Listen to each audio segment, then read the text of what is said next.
About one new picture arrives in our Crime Tracker 3 email every week.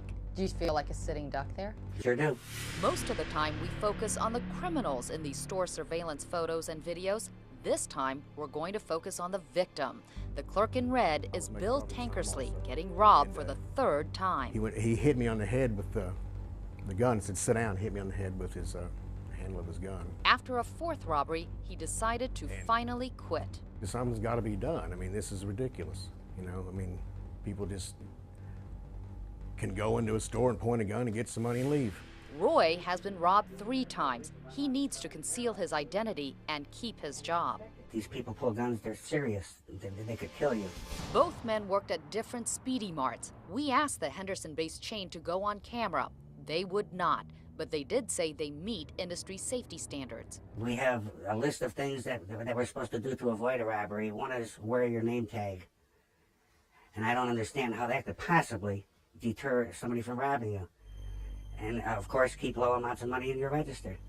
That's their main focus, is the cash. The National Association of Convenience Stores does stress cash control. They also recommend good lighting, eliminating escape routes, and a clear line of sight in and out of stores. So what was the situation like at Bill's store? This is the Speedy Mart in question, and we counted at least 10 security cameras inside. And as you can see, there aren't a lot of stickers on the windows, so clerks can easily see out, but because they're tinted, police can't easily see in. In fact, you can barely even make out this woman until she opens the door. If people walking by can't see inside the store, they don't know what's going on inside. You could be in the middle of being robbed and 10 people can pass in front of a store and you'll never know it. What would you like for convenience store owners to do? I think that they should protect us. Maybe they should have a security officer in the peak times when the robberies do occur. I worked at one convenience store that had a security guard. I worked there 2 years, had a lot of cash on hand, and never once was robbed, not one time.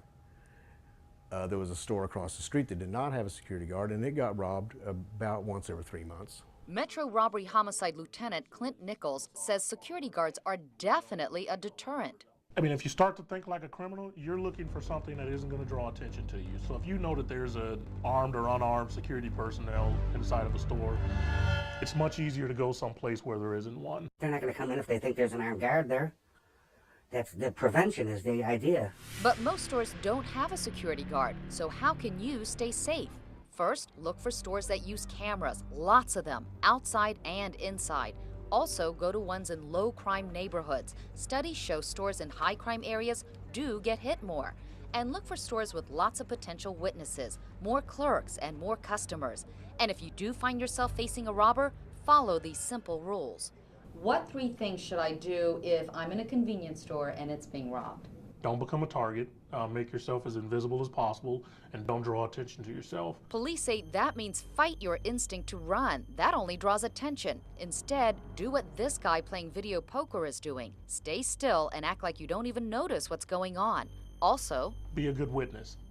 Pay attention to what the suspect looked like, what he was wearing. Most stores have these rulers right by the door to help you figure out how tall the robber is. Police need all that information to help catch the bad guy. Thirdly, comply. If you are confronted while you're inside the convenience store, nothing is worth your life. Give them the cell phone, give them the wallet, give them the purse.